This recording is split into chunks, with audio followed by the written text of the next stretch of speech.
ایک شخص دیہاتوں میں رہتا تھا اور کبھی کبھی شہر آتا تھا مدینہ منورہ، اور پیاز، لہسن اور مولی، گاجر اور شلغم یہ سبزیاں لے کے آتا تھا، بازار میں بیچتا تھا۔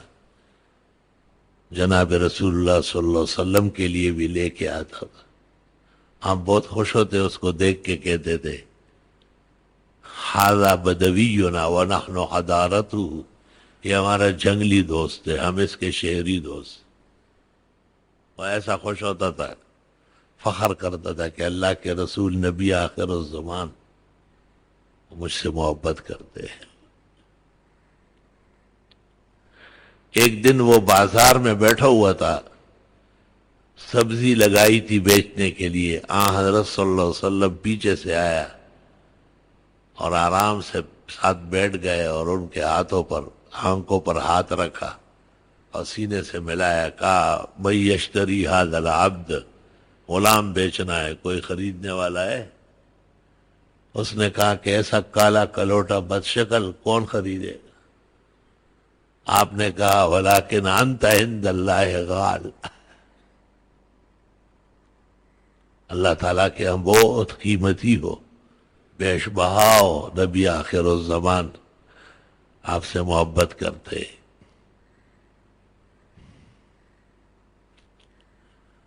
بہت زیادہ الفت اور انس کی تعلیمات دی گئی ہے،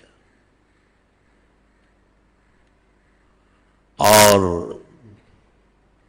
حیوانات پر آپ کے علیحدہ آثار ہیں۔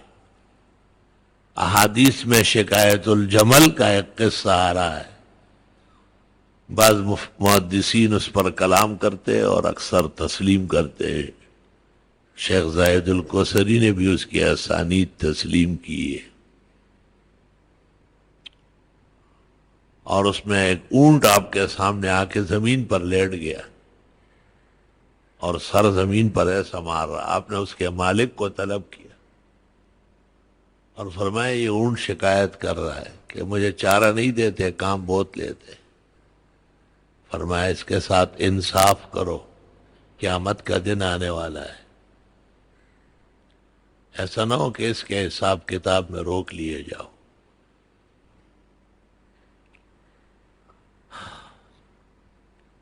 علماء کہتے ہیں حیوانات کے ضرر سے بہت بچنا چاہیے، کیونکہ ان سے معافی مانگنے کا کوئی طریقہ نہیں آتا۔ کیسے معافی مانگ؟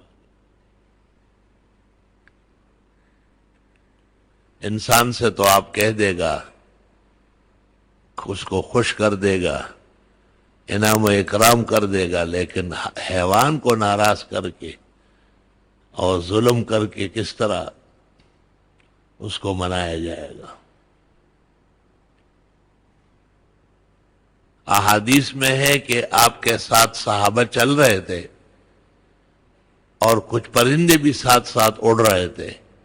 آپ نے اچانک صحابہ سے کہا کہ هل اخذ احد منکم افراخہ، تم میں سے کسی نے اس کے بچے تو نہیں اٹھائے؟ تو ایک صحابی نے کہا کہ میں نے اٹھایا۔ آپ نے کہا واپس رکھ دو، وہ منتیں کرنے آ رہا ہے۔ قیامت کے دن کہیں اپنے محبوب اولاد سے دور نہ کیے جاؤ، وہاں بھی تم چیخو گے، پکارو گے اور وہ آپ کو نہیں ملے گی۔ اللہ رب العالمین تو سب کا اللہ رب العالمین ہے، اس کی تو ہر ایک مخلوق ہے، اور اس کے ہاں مخلوق کی بڑی قدر و عزت ہے۔ بخاری شریف میں ہے کہ ایک پیغمبر نے امت کو تیار کیا کہ بارش نہیں ہو رہی ہے، استسقاء کے لیے جانا ہے باہر۔ جب وہ پیغمبر اور ان کی وہ امت باہر آئی تو حق تعالیٰ کی طرف سے وحی آئی کہ ابھی ابھی ایک چوینٹی اپنے تمام قوم اور فوج کو باہر لے کے آئی تھی، اور وہ فریاد کر رہی تھی کہ بارش نہیں ہے، ہمیں بھی بہت تکلیف ہے۔ میرے ساتھ اس کی بات چیت پوری ہو گئی، یو کین گو، آپ جائیے۔ ایک چوینٹی سے بات چیت ہو گئی ہے، میں نے وعدہ کر لیا کہ بارش برساؤں گا، اور نبی کو کہہ رہے آپ کے استسقاء کی کوئی ضرورت نہیں، واپس جائے۔ اس لیے فقہاء نے استدلال کیا ہے کہ استسقاء میں حیوانات کو بھی لے چلے، گائے، بھینس، اونٹ، بکری آسانی سے جو جا سکتی ہو، اور لکھا ہے ہندو اور سکھ اور کافر کو نہ لے چلے، کیونکہ وہ مورد رحمت نہیں، مورد زحمت و عذاب ہے، ان کے وجود پر قہر برستی۔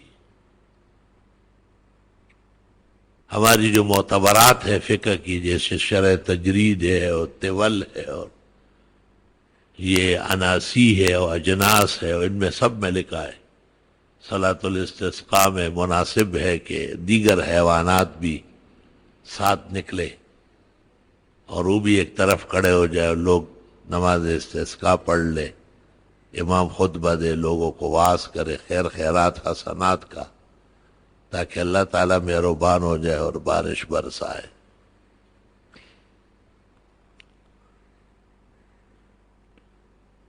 بخاری شریف میں ہے کہ ایک پیغمبر ایک درخت کے نیچے آرام کر رہے تھے،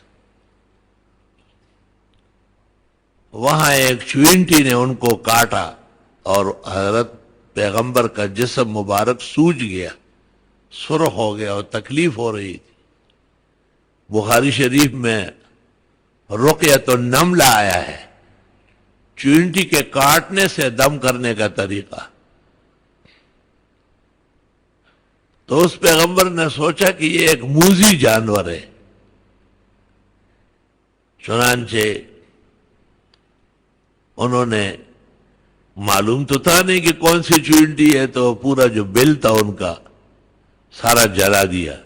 حق تعالیٰ نے ان پر عتاب فرمایا، ناراضگی فرمائی، خرست کا نملۃ اہلکت امۃ تسبح اللہ، آپ کو ایک چوینٹی نے کاٹا تھا، آپ نے ساری امت کو تباہ و برباد کر لیا۔ اس میں وہ بھی تو تھے جو میرے تسبیحات پڑھتی۔ 200 سال تک وہ پیغمبر روتے رہے، اللہ سے معافی مانگتے رہے کہ زیادتی ہو گئی، خدایا معاف فرما۔ کہتے ہیں چوینٹی اتنا روتی تھی کہ شور مچتا تھا، لوگ بات نہیں سن سکتے تھے۔ سلیمان علیہ السلام نے مہربانی کی، حق تعالیٰ سے کہا خدایا یہ ہے بھی زیادہ، ہمیں پتہ بھی نہیں ہے، ان کی آواز تو ختم کرے۔ چنانچہ ان کی آواز ختم ہو گئی، ورنہ چیخ و پکار ہوتی تھی ہر وقت۔ علماء نے اس پر بحث کی ہے کہ ضرر رساں جانوروں کو جلائیں گے یا ماریں گے، تو اکثر علماء کہتے ہیں کہ جلانا اللہ کا کام ہے، لا يعذب بالنار الا اللہ، ابو داؤد و ترمذی۔